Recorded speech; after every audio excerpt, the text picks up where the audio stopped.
I'd like to welcome Connor back. We're going to talk about some stuff we've already started a conversation, and we decided just to go ahead and start having the conversation. We're going to go back to what we talked about in Minnesota. My view in Minnesota at this point, with all the video and everything else, we'll get in more into the video later. And this is where Connor and I disagree, and we're going to walk through it. I feel like, as far as what's happening in Minnesota, is that there is a federal law that puts ICE agents on the ground to enforce federal law. You have protesters that are saying, we in a civil society do not feel like that the agents have been demonized. I think, can we at least agree, Connor, that the agents have been demonized from people on the left for doing their job as civil servants? Can you say that? To a degree, I would concur that the same stance that was taken during like BLM, when it was the defund the police and that whole uproar that got more than, in my opinion, it should have been. The example of the couple bad eggs, and the aspect of bad examples being applied to an entire situation. I'm sure that there are thousands of ICE agents doing exactly their job respectfully and to the T that it is supposed to have been done.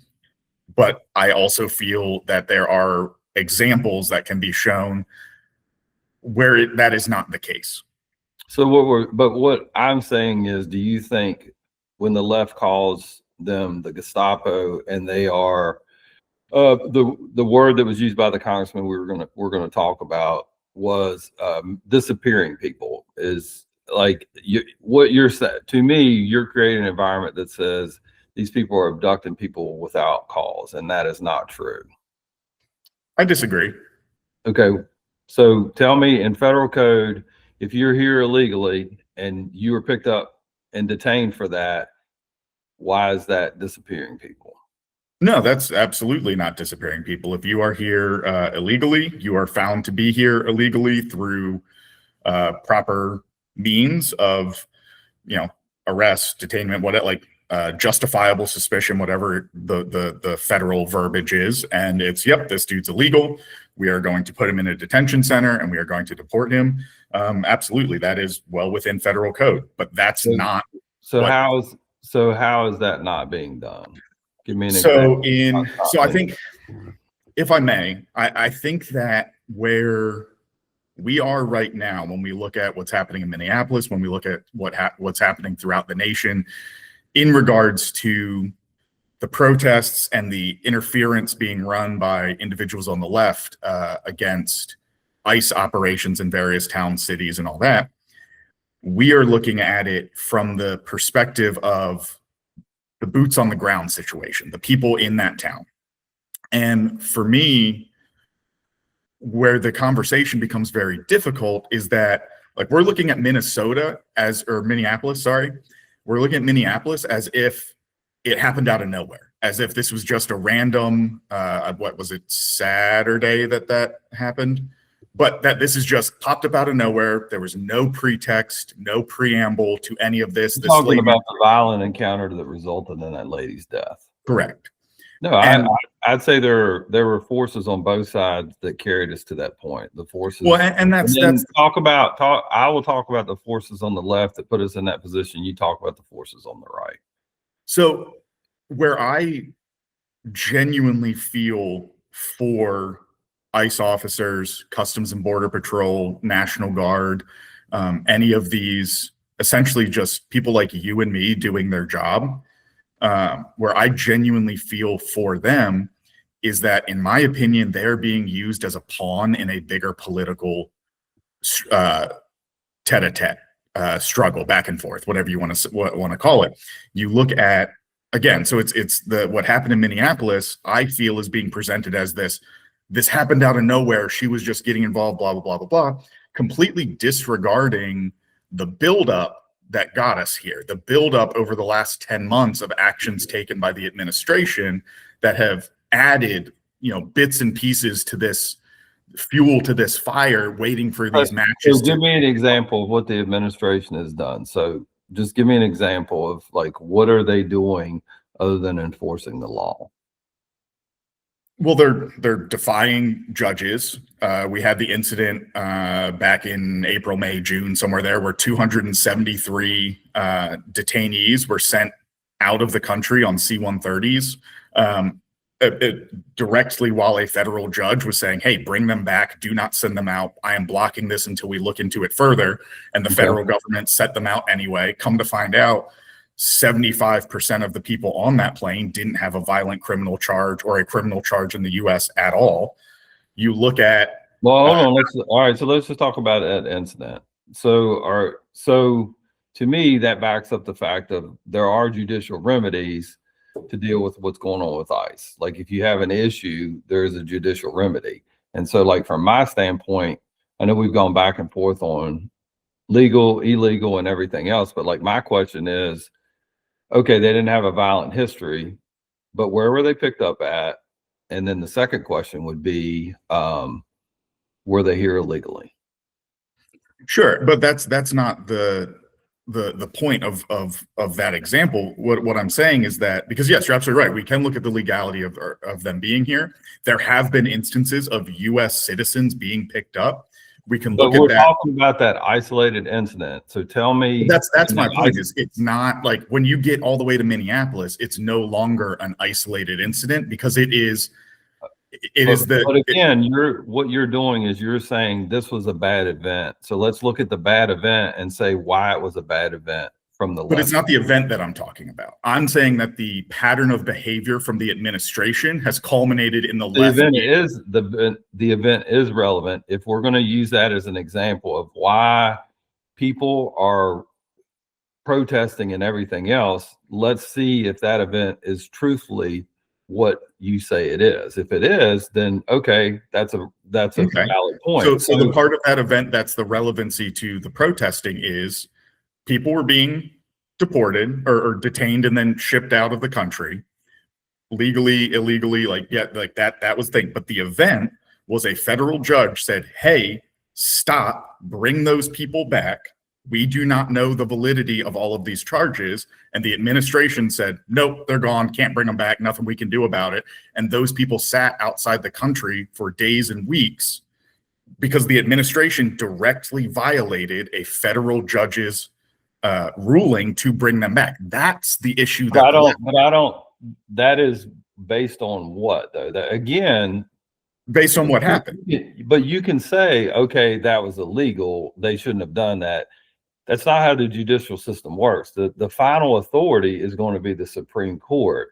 And I think that's the whole point. The whole point is there are judicial remedies. If the administration makes a mistake, if you're saying this is a mistake by the administration, my question is where— I'm saying it's a direct ignoring of a federal judge's indictment or injunction. Okay, but that's not the whole story. The whole story is that like you cannot— again, you can argue whether you have venue or anything else, but what you're saying is that there's an example of something that was done wrong based on your opinion, and because of that, a judge said you can't do that, and you're saying that the administration did it anyway. My question to you is, where are those 270 people now? I think a good chunk of them eventually got brought back. Okay. So what you're saying is there is a way, despite all the scare tactics, people are being disappeared and everything else. If a federal judge says, I want these people back, there is a judicial remedy to get those people back. Look at the guy that was sent to Venezuela, or was it El Salvador or Venezuela? I'll never pronounce his name. Abrego Garcia? Yes. Honestly, I don't know. He got whatever. It was El Salvador. It wasn't Venezuela. It was El Salvador because he was MS-13. But anyway, again, was he MS-13? 100% was MS-13. Okay, you can put money on that based on professionals that identify these people on a consistent basis. Okay. So again, there's a judicial remedy. So what in that, because that's one of the things that we talked about back in 1963, you can bring up that as like, this is a protest. The protest in 63 in Alabama and what all happened there. And I agree that that was a protest. We're talking about civil society. People come in and protest things and they say, hey, this isn't right. So this is what we're going to do from a judicial remedy. From a like, hey, we're not getting relief. This needs to happen. A protest needs to happen. In 1963, there was a violation. The states were violating what the federal government said. So using that as an example, my feeling on all this is, from a protest standpoint, you have people sharing stories of like, well, this is what they're doing. We have to do this. They're making it into a fire. They're yelling fire, and they're yelling fire with inaccuracies. For example, these guys are not disappearing people. They are not. There have been multiple people within the ICE detention center system where they track detainees whose family cannot find their names. Their names disappear from the records. They don't have any way to find where they're at. They cannot track. Okay, so let's use that as an example. If you're here illegally and you don't have proper identification, is it possible maybe the people that they can't find in there are because they have assumed a different identity and they've been logged in as something else? Sure, that's absolutely possible. Is it possible that they just are being taken out of the system? So you're saying I'm saying their names are being removed. No, you were saying that, but that is not factual. You are saying you have a family member that is coming in there and saying, I'm looking for this family member. They were picked up by ICE. I cannot find their name. I'm saying that there are family members who said, hey, I found my person. They say that they're in Texas. And then I went to look again, and now their name is gone. And we don't know where they are. So their name was in the system, and now it is gone. And that has been documented as happening. From who? Who documented that? Well, so it's the claim of the individual saying, I can't find my family members. Okay. And what judicial remedies have been taken to get that cleaned up? I don't know. And see, so what I'm saying, I'm not saying that when you have that massive a situation, things happen. But my question is, in a civil society, my feeling on what happened in Minneapolis is you have agents that are demonized. You have someone who is trying to do the right thing and has been trained to do the right thing by people who are not doing the right thing, in my opinion, because they're calling these ICE agents fascist. I can't ever say the word right. They're calling them Hitler. They're calling them all these different people. They're saying they're abducting them. So like they're creating a problem. And then when somebody gets killed, they're like, well, the agents shouldn't have done this. And I think the problem, in my opinion, is protests are a necessary. If you look through our history, protests have been part of what our history is as a country. My question that we talked about was in 1963 in Alabama, that is different than what we're experiencing now, in my opinion. I'm not saying it is. I don't have it. All I can say is I feel like the United States said with this presidential election, he won the popular vote, he won the electoral vote. Without exception, more than 60% of it said fix immigration and close the southern border. That was the 60%. And so from my standpoint, he has delivered on that promise. If you don't like that promise, then find somebody to run against him to make it stop, because he is following what the law says. People might not like the way the law is being implemented, but there's nobody out there. Like, they have these scare things of like, well, this person disappeared. But then even with what you just gave me was an example of a court that said, we think that you've gone too far and it's corrected. Yes, there was an inconvenience there where 270 people were removed from the country, but based on what you're telling me, they're back, or whatever the problem was with that, it is fixed. But again, like we've talked about before, when you have an enormous problem, it's like on a sinking ship, you're probably going to throw stuff off that you'll think like, hey, I should have probably kept that. But at that point, you're thinking like, hey, I just want to survive this. And so I'm trying to relieve weight or whatever else. And I think we both agree immigration is a huge problem. The number of people in this country, that is a problem. It is. It needs reform. Yeah. But it's a problem because you look at, if you can't say, I don't see immigration as a problem. I see the systems we have in place for accessible immigration as broken and needing reform. Okay. So I'm a proponent of bringing immigrants in. I think immigration built this country. But when you screw something up that bad, and it is where it is, and I'm not just saying the previous administration I'm just saying it hasn't been fixed. You have a huge problem. If you don't believe there's a huge problem, look at the amount of debt or look at the amount of money that's been pissed away in Minnesota for programs that don't work. That is an immigrant population. It is 100%. Like you can look at that and go, hey, this is and so from my standpoint, why aren't we talking about I think about this from a law enforcement standpoint. I remember a long time ago, this car that had all kinds of violations on it went by with their music thumping. And there was a guy that was a veteran. And he said, that is a missile lock. And I was like, what does that mean? He was like, it's like they want to get caught. And when he pulled him over, he had all these violations on the car. He wasn't licensed. So why would you want to draw attention to that? Because you're violating law. And so like, from my standpoint, let's talk about the fact that the reason the federal government is in Minnesota is because the state of Minnesota has failed miserably in using federal funds properly.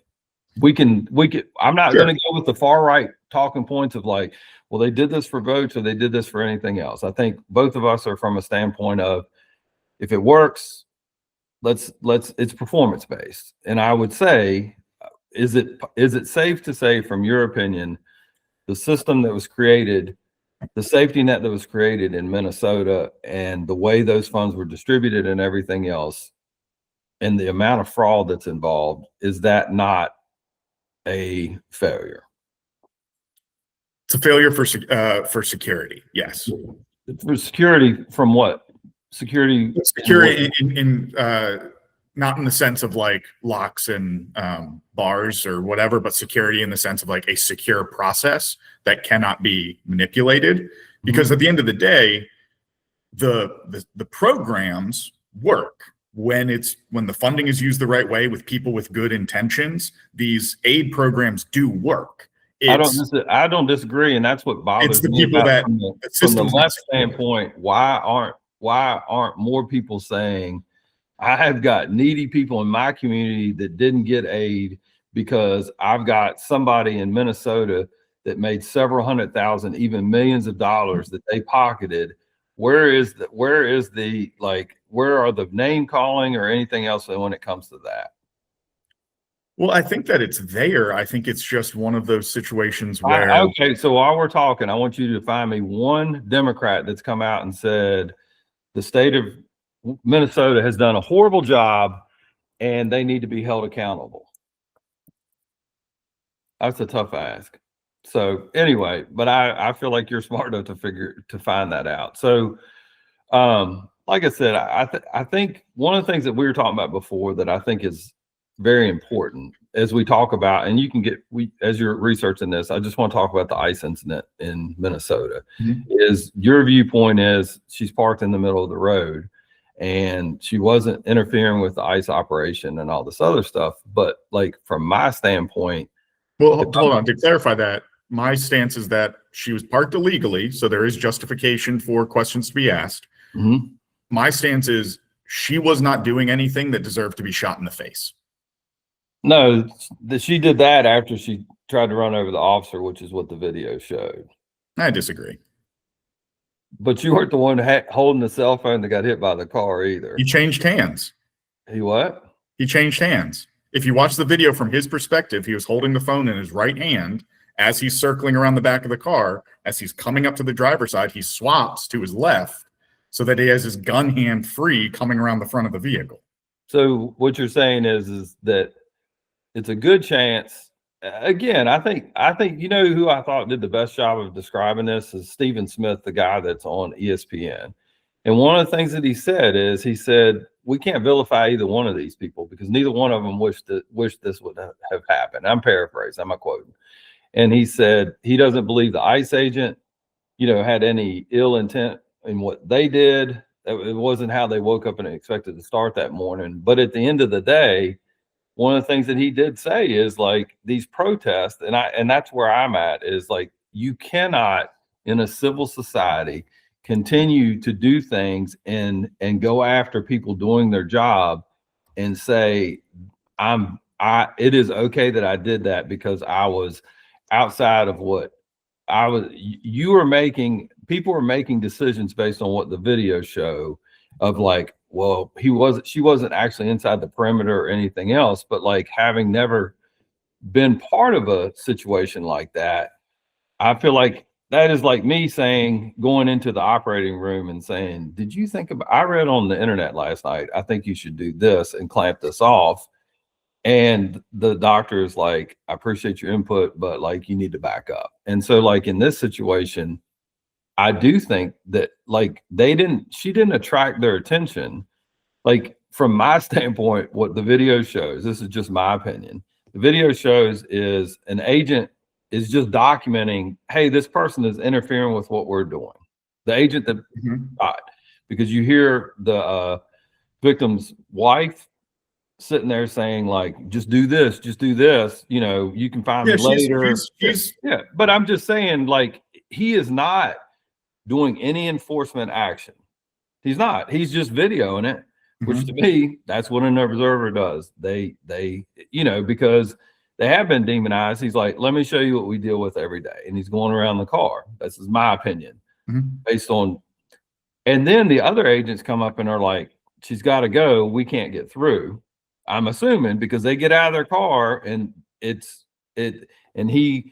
again, we can break it down, but like from my standpoint, without going like piece by piece by piece, the issue is like he is being an observer, and then he transitions when he views her as a threat, and that's when he engaged her and ultimately ended up shooting her. So, well, and that's and I think that this, did you find anything online, by the way? Let's see here. I don't want to get too far off. Yeah, no, I gotcha. There have been people, yes, short answer is yes. There were people at various levels, the AG, Keith Ellison, back in 2019, I think he was the state AG, maybe, I don't remember. In 2019, he said it was a problem. So that's, okay, so if we're, real quick on that one, like, this is also the aspect of where I think is important for like the conversations that you and I are trying to demonstrate and have is these, again, it's my premise with, Minneapolis is a result of the last 10 months of activities. When you look at Minnesota, there's this, from the beginning, I've looked at presenting the proper narrative in terms of how we have a discussion. So when you look at Minnesota, for instance, yes, there's absolutely fraud. It is absolutely a problem. There have been, I think, confirmed, the high end estimate is like 9 billion coming from conservative side of things. Confirmed and like tracked, we're sitting at about $1 billion over an extended period of time. That includes mismanagement of PPP loans from back in 2019 when the rules around their usage were lessened. That was a Trump era change, but that was back in 2019. You do have your frauds with from Biden era lessening of restrictions and stuff like that. So it goes through at least 2 administrations. Let's talk about that real quick. So I understand what you're saying. So what I hear you saying is I hear you say in 2019, the Attorney General says we have a problem with fraud, correct? That's what it seems to be. Yeah, and that's during the Trump administration. Tell me again what happened in the Biden administration. So walking through this. So throughout these, so we've got 2019. There were people I think it was this AG. Again, I'm rough looking at the He's still, I timeline. mean, he's been AG since, I mean, Keith Ellison. yes, he's Okay. still the AG. So he's sitting here going, in 2019, his office prosecuted and convicted over 300 people for Medicaid fraud. So he was aware of stuff going on back then. In 2022, Feeding Our Future, which was the big one, like that's the one that really like kicked it. That was a multi-year investigation, from what I understand, by the U.S. Attorney and the FBI. That involved $250 million in stolen funds from a child nutrition program. That was some white lady whose name I forget, was like the head. When did that happen? 2022.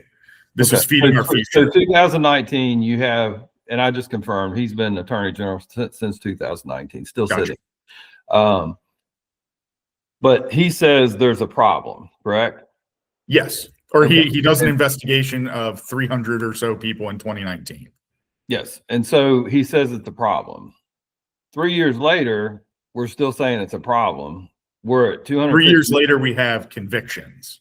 Okay. For those 350 people. No, for different people. For Feeding Our Future. Federal and state corruption case. Federal and state cooperation. So let's just give everybody the benefit of the doubt. Like, we see that there's a problem. Yes. And my question is, what did the state of Minnesota do from 2019 to where we are right now to fix the problem of fraud? Because it seems like it's exploded since then, since 19. Because I think that's what's important. What's important is people want to look at, I feel like people on the left want to look at it as like, hey, somebody's just picking on Minnesota because of this, and this. And it's I think Minnesota is probably one of the worst examples of this situation. But so it's getting the attention. My point is, and here's the connection. Because we talked about this with Rico on protests and stuff like that. But like, this is a little bit different, but it's similar. And it's similar from a standpoint of the reason federal agents are in Minnesota is because it appears that there is a large immigrant population, and a lot of these immigrants receive benefits through the fraud. And so from my standpoint, it is not just like a randomizer that said, hey, let's go to Minnesota. Minnesota's doing everything good. We're just going up there because we're trying to make a point. Because I think that is kind of what Governor Walz has said, and other people have said, is like, you're just picking on Minnesota. No, you have a problem. You identified the problem back in 2019. You haven't fixed the problem. It continues to be a problem. And now the federal government gets involved, and it is ramping up bigger and bigger. And so from my standpoint, and maybe you don't agree, but like, do you think that we just randomly selected DHS is like, hey, let's go to Minnesota? Or is it like an outcry from the population of like, there's a lot of money missing, we probably need to deal with this? I think both of those are mildly inaccurate. And I'll how so? Well, so I'll frame it in do the first one first. What first one is inaccurate?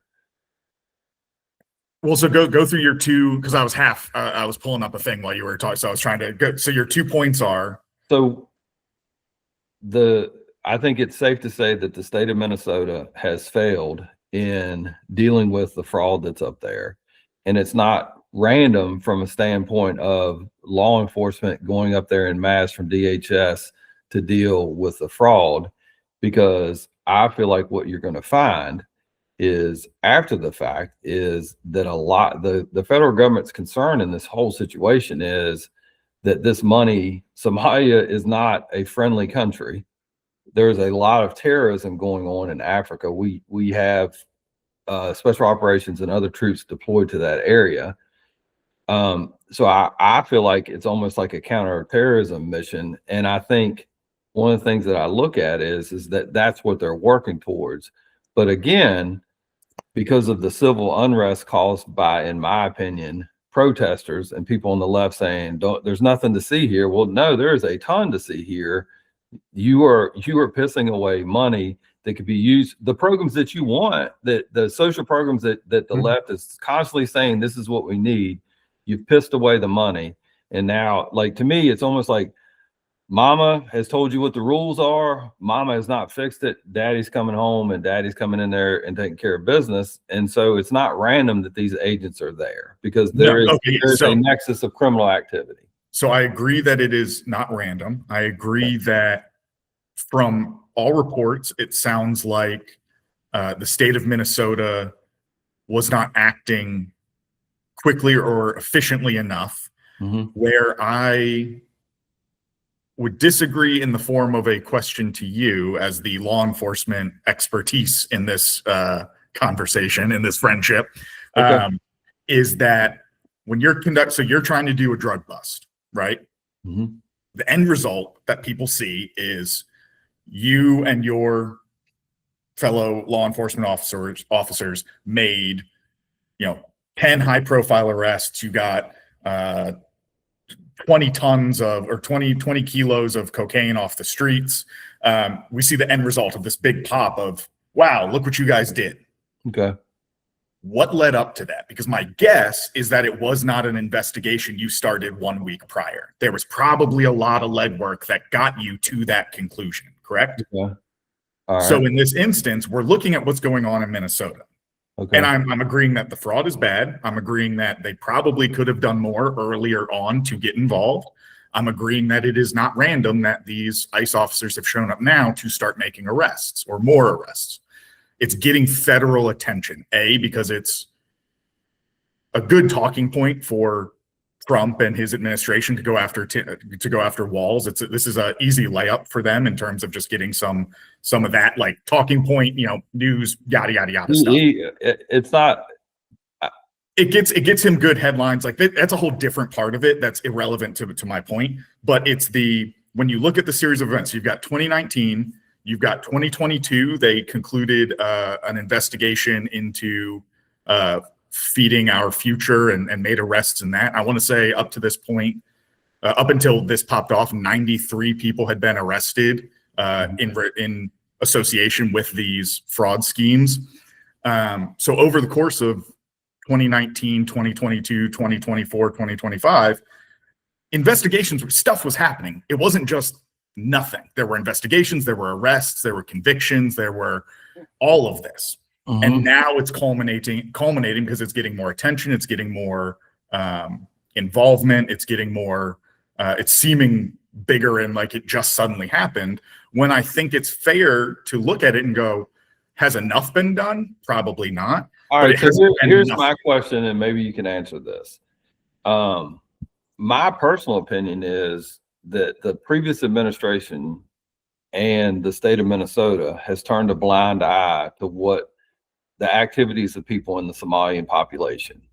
And because of that, they have allowed things, because I've been reading a book lately that was written by a female, and I'll give you her exact name, but basically she is a moderate Muslim. And one of the things that she said is that the left and the Muslim Brotherhood and others have gotten together and have scared people from saying this is the way it is, because it's on our side. I'll tell you this, it's the Israeli thing. Nobody wants to say anything about, like, God forbid you say something about Israel. Like, I don't. Yeah, you're deemed to be an anti-Semite if you say anything against Israel. I think it is safe to say that from a Muslim standpoint, Somalia is a predominantly Muslim country.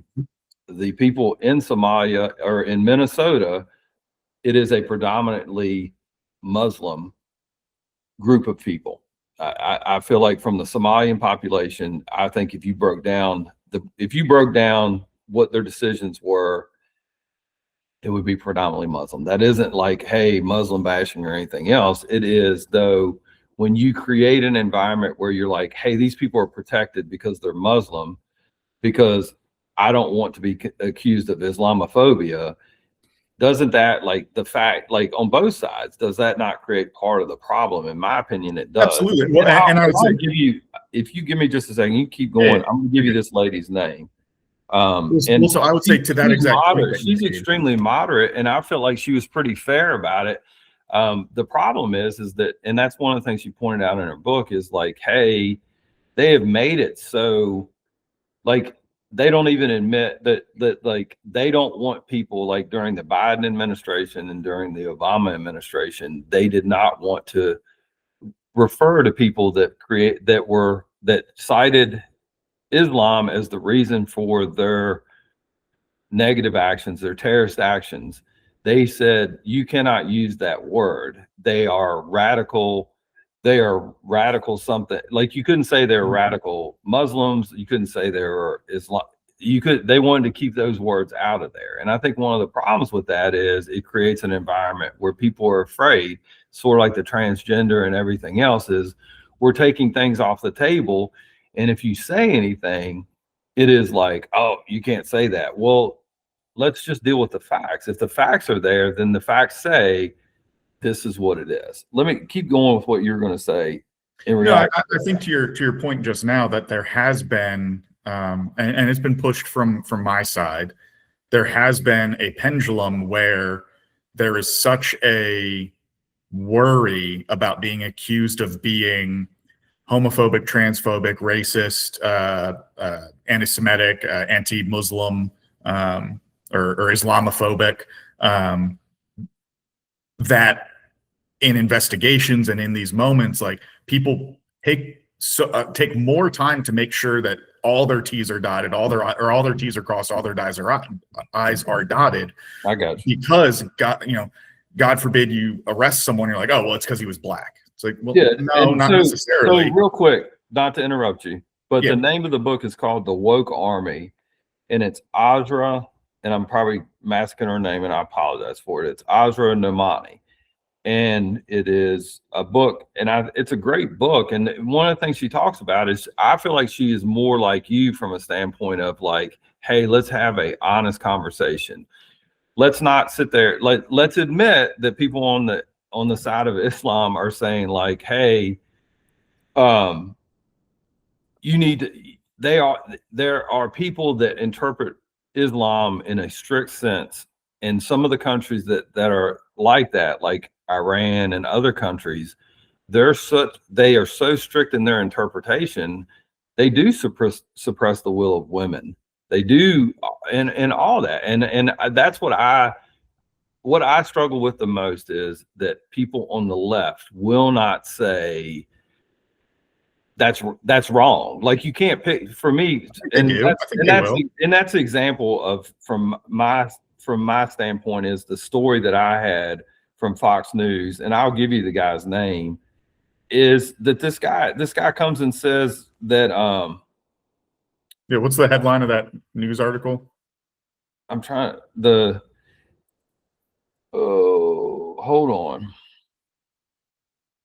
It was Fox News, and the guy went in there and said that it is the same, that what we did is the same as what they no, I take that back. I apologize. I was 100% wrong.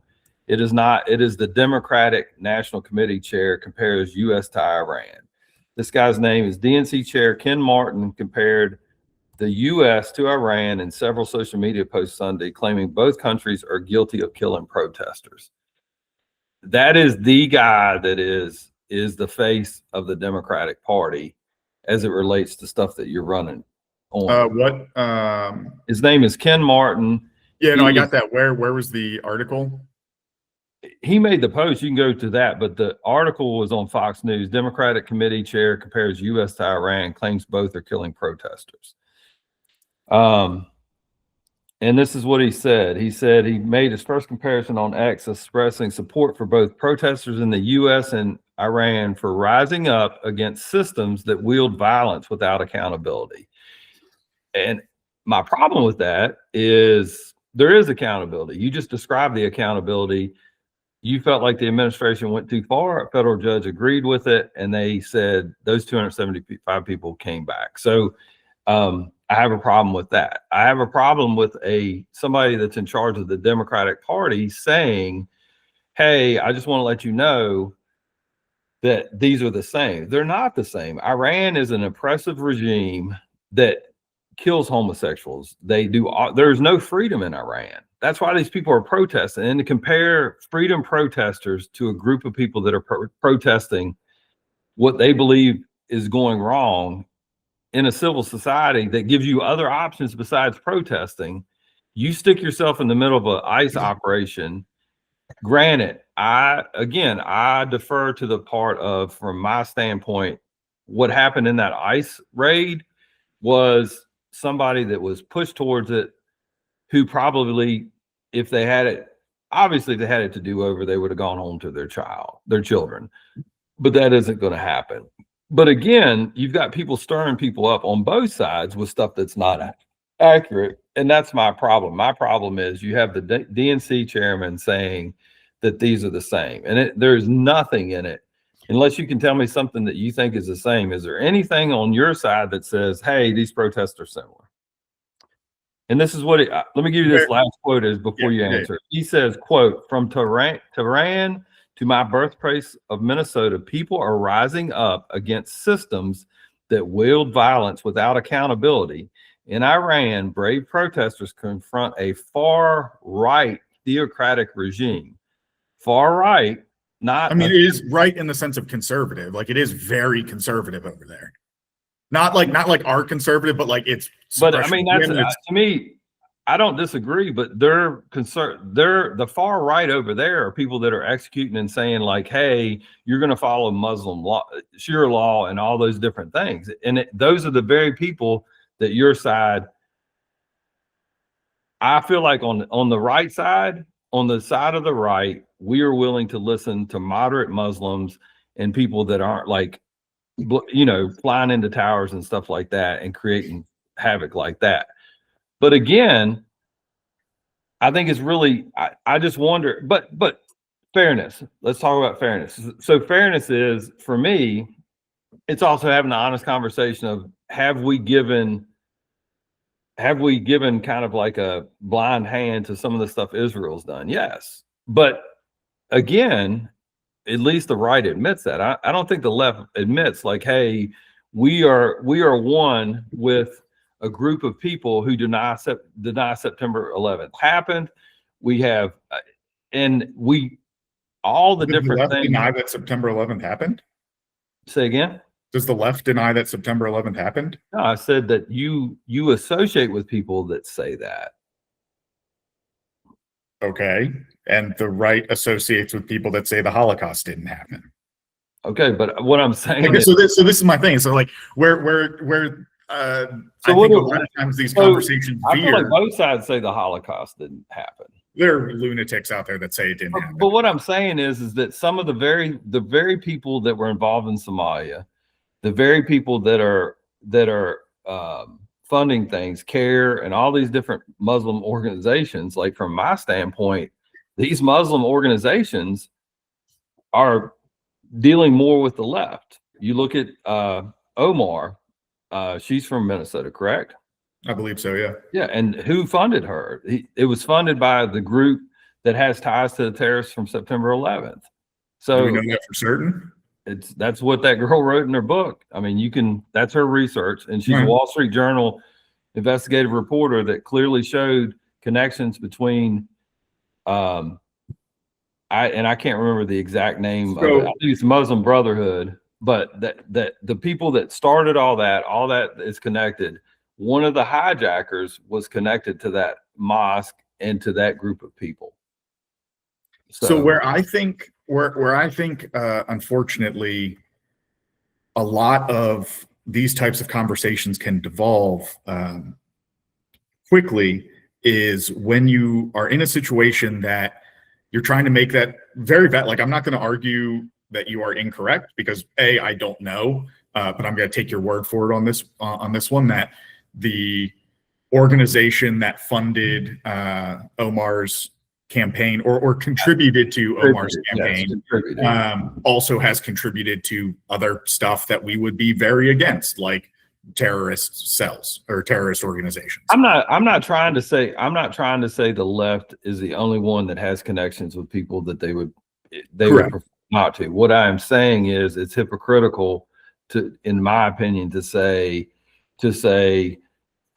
just in the context of these protests in Iran and the protests in Minneapolis are the same. That is, to me, very hypocritical from the DNC chair, when that is so far, for me, and maybe you're going to tell me that's not far removed from reality, but like for me, that is pretty far removed from reality. There is no connection whatsoever. You have a free society in the United States of America where you can choose who your leaders are. You might disagree with, like, hey, I didn't select that one, but like, you know, a large percentage did select them. If you say a year into Donald Trump's his term, you say, I don't like it, go to the midterm and elect somebody that keeps him from doing it. That's the thing is, and I think it's on both sides. The problem is I feel like the left is more inclined to like try to like go in and try to interrupt things and protest and not have voices be heard. And I mean, I hate to say it, but like, who, in my opinion, people can say anything that they want, but I feel like when you look at Charlie Kirk and you look at his life, he was engaging people. You might not like the way he did it, sure, but he did engage with people. And what happened? He got killed for it, you know. And I'm not blaming that on the left, but there are a lot of people on the left that like from my standpoint, the stand that they took of like attacking a dead man and attacking his. But there have been, like, just using that, there have been plenty of people on the right who have said Renee Good got exactly what she deserved. And I don't disagree. Yeah, that is to me 100%. You can take that. It is never a good thing when somebody loses their life. I do not feel like there is any part of that lady that thought like, hey, I'm doing the wrong thing. I think she was genuine in what she was trying to get done. My problem is the leadership of the left, as indicated by what this DNC chair says, has created an environment where a civil society is not, to me, a civil society does not benefit the left. A civil society, which is why I feel like all this chaos is created. And that's a blanket statement, but give me an example of where the left has said like, hey, we like in this situation, what is the end game in Minnesota? Like, you want the federal agents to leave so you can continue with the fraud? What is the end game up there? Well, and so that's where I think the end game short answer is better oversight, better clarity, and better guidelines to operations. Because again, we talked about this last time, that I read the DOJ rule book on policy for or DHS, whatever it was, on policy, where to me, I read it to say officer should have gotten out of the way of the car based on his own, you know, based on the rules set forward. All right, let's stop there and let's just talk about that. So one of the things that we talked about before, hindsight's 2020, and this is one of the times that hindsight's going to benefit me, in my opinion. One of the things that was said by everybody is like, he had no reason to go to that car. Like, in other words, the argument early on was he put himself in that situation. Mm-hmm. However, I think if you look at the video in hindsight, he is putting himself in that position to document what they were doing, which was blocking an ICE operation. Her actions made him transition away from documenting into more enforcement type of situation. Well, so let's do this then. Let's circle back to this video, because I think this is a good example of, I'm gonna jump into the thing of, I'm gonna play the video and I'm gonna walk through what I see. Okay. Because we both watched the same video. Okay. And so this is the video put up on Fox News of the 3.5 minutes of the approach, minutes leading up, right? Okay. So this is this one here. Play. Cameron. All right. There we go. All right. So this is the video. So right off the bat. Oh, don't do that. I'm sorry. Right off the bat, we're looking down the street. You see all the operation is going on in front of you. This is, I'm muting it because she's honking her horn and we just don't need to hear that, but she's honking her horn through all of this. So they're looking at the street right now. Who's honking their horn? I believe Renee is. I believe, or someone in the area is honking their horn. So they're making their job. They're making their job more difficult. They're making noise. Yeah. I mean, would you agree it makes the job more difficult if people are being noisy? Sure, but honking a horn again, like I mean, it's a simple question. It makes their job more difficult. Sure. It's an escalation. Go ahead. So this is happening down the street. Mm-hmm. We're seeing blah, blah, blah. He's panning down, panning. That's a big jump. Well, to me, they just panned about 50 to 100 yards. Multiple houses down the road. So she is not right up on this operation as it was presented. This is what I'm seeing. She is she's a ways down the road. She's not right next to them. Right. Because they just panned 4 or 5 houses down the road. Okay. So we're here. She's sitting. She is blocking the road. I'm not arguing that that is not a violation of some kind, blocking, impeding the flow of traffic, all that. Not disagreeing. There's a big shark in someone's front yard. But it's a totality of the circumstances, which means, yes, she's blocking the road, but not only is she blocking the road, she's also engaging in the activities that in the past these agents have dealt with that brought violence. Sure. So continue. So now we pan back. We're looking at the agents. They're all standing. Everything seems, at this point, everything seems relatively calm. They're standing. But we're agreeing in an ICE operation, what they do is they take custody of somebody and leave and take them to a detention facility. Yep. So it looks like whatever is happening in this area down here. Okay. And it looks like it's pretty well wrapping up. Like everyone's just milling out. They're ready to leave. They're ready to roll out. Okay. I would agree. So you see this black car is moving. This black car is moving. We pan back. There's a car waiting down the street. Mm-hmm.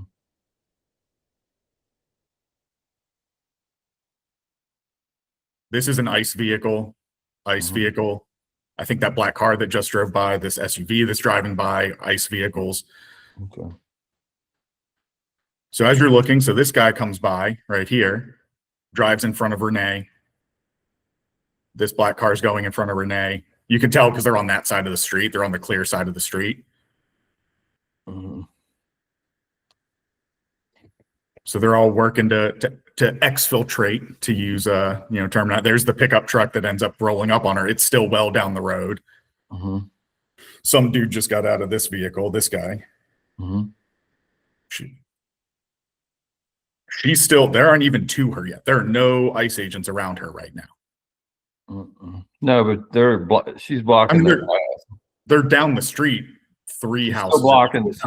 You're asking me from a law enforcement standpoint. She's impeding what my. Yes, she is in the road. I'm not at no point am I denying that she is creating an obstruction in the roadway.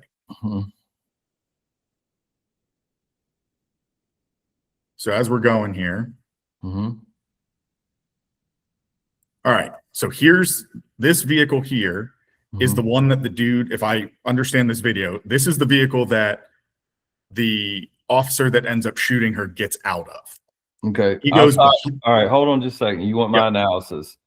This is considered a choke point. The time that you're most vulnerable is in your vehicle. Tons of cops have been killed in their vehicle. The most vulnerable time for you is to be bottlenecked in a certain situation. These ICE agents have taken fire in the past, and you have a single vehicle that is creating a bottleneck, which is extremely dangerous in any type of an environment.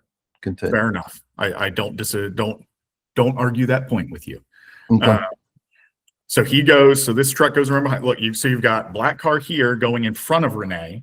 Mm-hmm. Right, silver car here going behind Renee. She cannot move, even if she's trying to get out of the way. There is no safe path for her to get out of the way because she's got a car going behind her and a car going in front of her. So she has to stay put in this moment. She cannot move. Okay.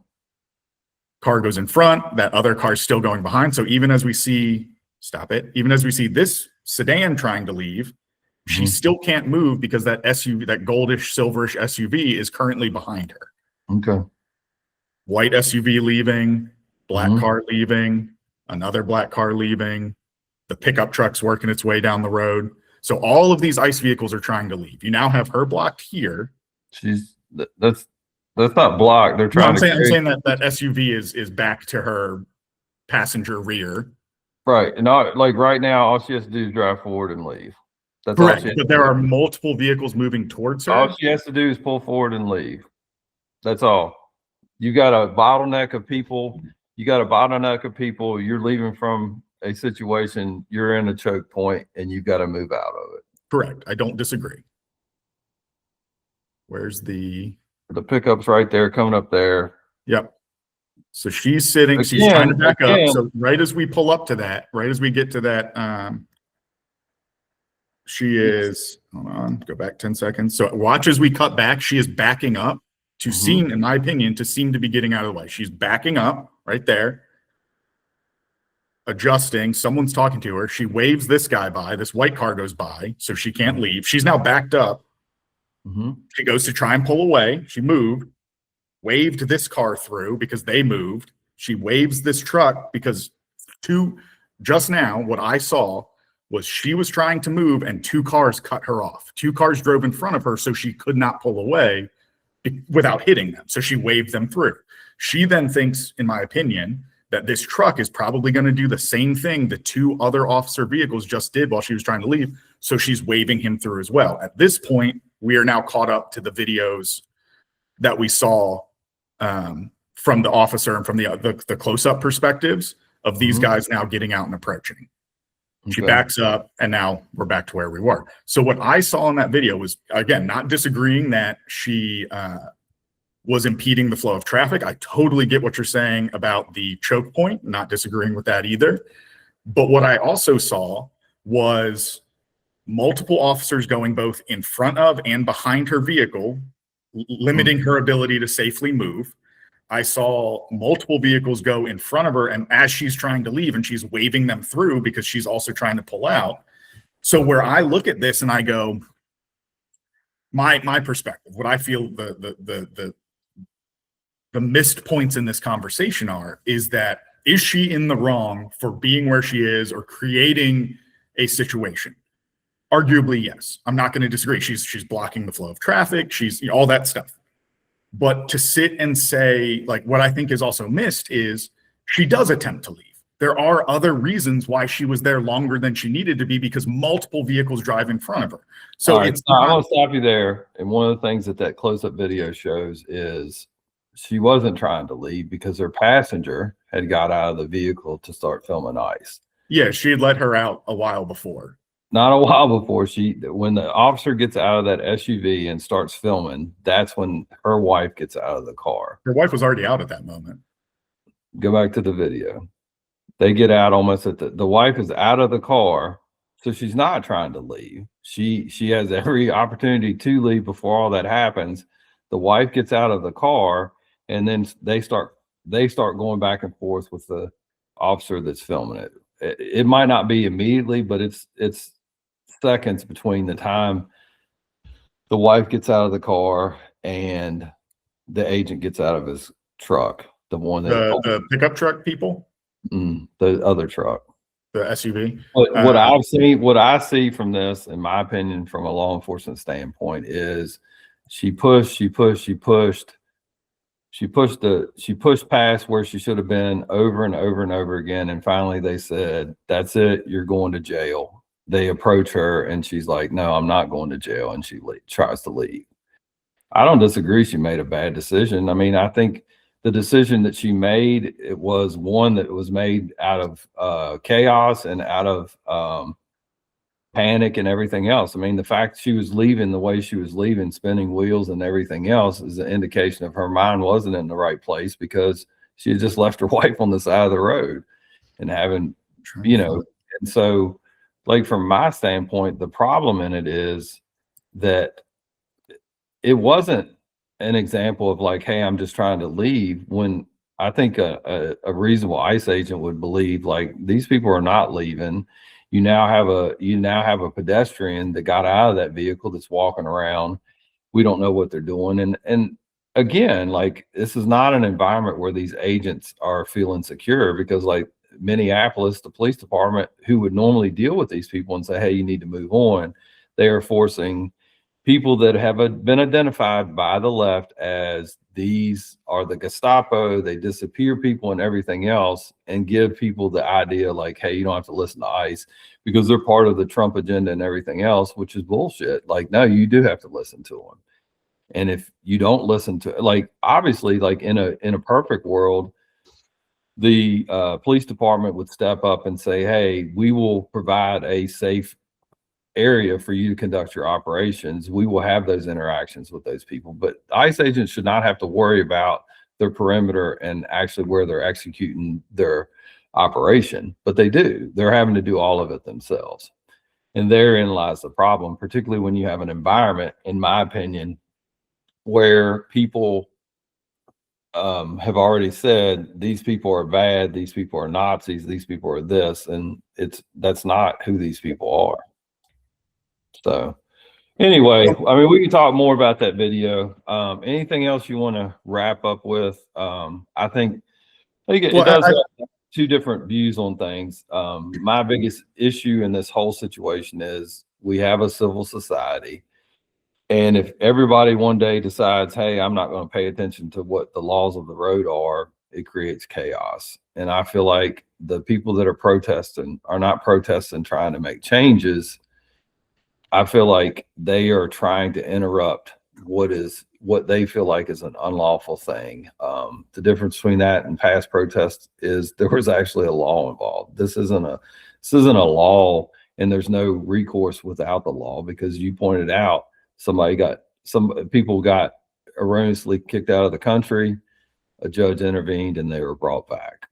So, well, and I think the important the stuff in all of these situations that I think gets missed or that I think is not addressed enough to me is the fact that I feel this administration is using our public servants as pawns for No, he's just implementing a policy that he was elected to do. They're not pawns. I can tell you from working with these guys, they didn't like working under the previous administration where they just let people in. They are tasked with keeping the country safe, and they weren't allowed to do it for 4 years. And then before that, they weren't allowed to do it in the Obama administration. I was at a school where I had a ton of those guys around me, and they were very thankful for the first Trump administration. So these people are not pawns. They are people that are like, they're black and white. It is like, these are the laws. If I am tasked to enforce these laws, I will enforce them. Flip side of it is, if you have an administration that says catch and release, that's what they do. It's not what they believe. They don't believe it's best for the country, but you don't see them out protesting and rioting or anything else. They're like, no, we have to do our job. And I think to say that they're pawns is not a safe thing. I think if you look at what not what the administration's saying, look at what the Border Patrol Association and other people are saying that represent these agents. And those agents will say without a question, this country is safer now with the new administration than it has in the past. And I think the biggest question, and we can talk about it another time, is how we move from this, where we are right now, which is a broken system that is creating situations where people feel like they need to protest. And I think somebody needs to go out there and say, hey, it's not helping to call them pawns. It's not, and I'm not saying you said that to be anything other than that's what you look at. But I do think calling them, comparing them to the Iranian government that is killing protesters indiscriminately, to sit there and compare that, I think is a huge, like, I think back to the old school, like if you were on the playground, those would be fighting words if I was an ICE agent. But I think the other consideration, though, that from the left is frustrating that I see is, when someone tries to make a comparison, which I don't necessarily agree with the Iran-US comparison, so I'm going to back burner that one slightly, but there's a seeming demand from the right that if I'm going to make a comparison, it has to be a one-to-one comparison, equal level, or it doesn't count. It doesn't matter. It's not applicable. It can't, like, the seeming unwillingness of flexibility of saying, yes, these things are similar, and I can see how they might be, give me one example of what you would like to see that is similar, like a one-on-one comparison. Well, so that's the thing is I don't believe that there is a one-on-one comparison. It's when anyone brings up, health. Oh, well, in, gun control. Oh, well, in Australia, they've only had 2 shootings in 35. We aren't Australia. We're a different, you cannot make that one-to-one comparison, but you can look at the actions they took and some of the approaches and say, okay, how can we apply those to this situation? I've always stood by the side of being like, when someone tries to compare universal health care or whatever, oh, look what they do in Europe. We have states that are bigger than countries in Europe. We can't make those comparisons because we're two vastly different. What issue do you think the right is failing on as far as one-on-one comparisons? So this is gonna not please you, but I don't agree with calling Trump Hitler. I don't agree with calling what's happening now Nazis. I think that is insulting and devalues the atrocities that those people committed. They are not a one-to-one comparison at all. Okay. But I do think that you can, there's the saying, history doesn't always repeat itself, which I heard somewhere and I have now adopted is history may not always repeat itself, but sometimes it rhymes. And there are aspects of things that I've seen happening that are kind of rhyming. For instance, this is a side tangent. Trump's obsession with taking Greenland, to me, rhymes with the annexation of Austria, because the justifications are, it's our realm of influence, it's in our hemisphere, it's to protect us from this, that, or the other. I'm not comparing him at all to Hitler. I am saying that the actions and the justification seem similar to the actions and justifications of taking Austria. I disagree with them in both cases. But my question to you is it's one thing to say this is like, to me, I would agree if the actions were taking place. You know what I'm saying? Is that just a negotiation tactic that he uses? Is it no different than the negotiation tactic? For example, one-on-one comparison when and I don't remember I think it was Iran, when President Obama said, if you use nuclear weapons, that is a red line. If you use biological weapons on your own people, that's a red line in the sand.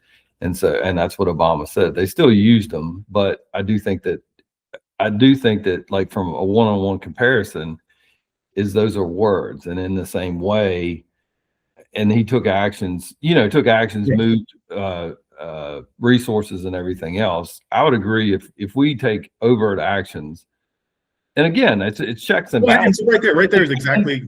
Are we saying, is the left saying that they believe, and maybe I'll eat these words, but is the left saying that they think that President Trump is going to arbitrarily decide, independent of congressional approval and everything else, and actually be able to take over another country without any pushback from the courts, without any pushback from Congress? And I think that's so his own words were, but I'm not saying would he do it. I understand that you believe 100% that he would do it, but even the example that you gave earlier of something that you said that the administration did wrong, I think we forget how good our founding fathers did. You can argue why they ended up in that situation. But at the end of the day, they created a system of some pretty good checks and balances, even in the chaos of well over 250 years later. We still find ourselves in a situation where I said that wrong. It's this year, it's 250, right? Yeah. Almost 250 years. And so from my standpoint, I think it's a pretty good indication that it survived 250 years with the checks and balances. And I understand it's easy to say, because I've heard Joe Biden gets elected, the country is going to disintegrate. It happens every I read an article the other day. Obama was going to be the death of the nation, and we were all going to be in war. We do have checks and balances. What I would like to put out, and you can end it with yours, is let's utilize the system that we have in place, the checks and balances that we have in place. And instead of fear mongering on both sides. Let's use the checks and balances we have. If you feel like the Trump administration is not doing a good job, support people that are going to go against them 100% of the time, or agree with what you have to say and elect them into a position where they can stop what he's doing. Because the fact is, it is like, when I think about it, and I think about the fact that, like, people piss and moan about it, and they're like, well, that was a Biden importee, and that's the whole point of this country, is we go through these flows, and we do have judges on both sides that are appointed, and that's the whole point of the whole system. The whole system is set up to check and balance. And so one thing I'll say is, everybody that's out there going, oh my gosh, it's the end of no, our democracy is working. It is really, really messy right now, but it's working. Go ahead. Well, and I think for me, my view on things is one of, for better or worse, proactivity, which is, just with the Greenland thing, it's like, when he says, I'd love to make a deal, but we can do it the easy way. I'd love to make a deal the easy way, but if we have to do it the hard way, we can do that too. And so for me, when I look at something, it's,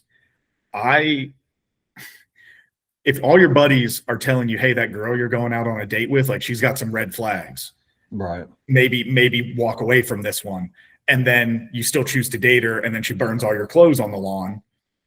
You saw that you were given a heads up that might happen. And so for me, I look at it and I go, why do we need to wait for something to go potentially past a point of no return, if there were indicators that we're heading that direction ahead of time, that we could try to stopgap before we got there? And the answer to that question is the democracy that we have.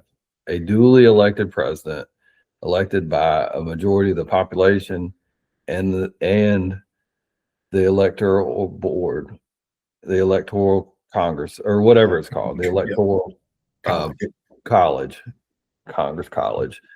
He's duly elected. If you disagree, it gets, No, absolutely. And so that's the thing, is I think we're thinking, well, we're creating an environment where people feel like it is urgent that they do something. And the urgency could be, go out there and start supporting people and go door to door, knocking on doors and saying, hey, I found somebody. If you agree with me and this thing isn't working, then I'll walk you around to my neighborhood, the person that's running for office, and say, hey, this is something that will impede what I think is going terribly wrong. If you feel like it's going really good, then find people that support it. And I think that's the whole point and I think we get it wrong too. I think it's asinine to sit there and say it's an activist judge, we need to impeach him. That's bullshit. That is a check and balance. It has been a balance. It's going to continue to be a balance. And to call it like that is 100% wrong. I appreciate it. There's a separation of powers. But this chaos that we create, there are a lot of people, like the 1%, like, damn them, let's go out there and, like, make this our country. It is our country. Yeah. We have the ability to go out and make it better, and let's do it. So yeah, no, I agree with all that. I think it's a great place to end this one. No, I think it is too, buddy. I appreciate it as always, and I hope you Absolutely. have a good week and have a safe week.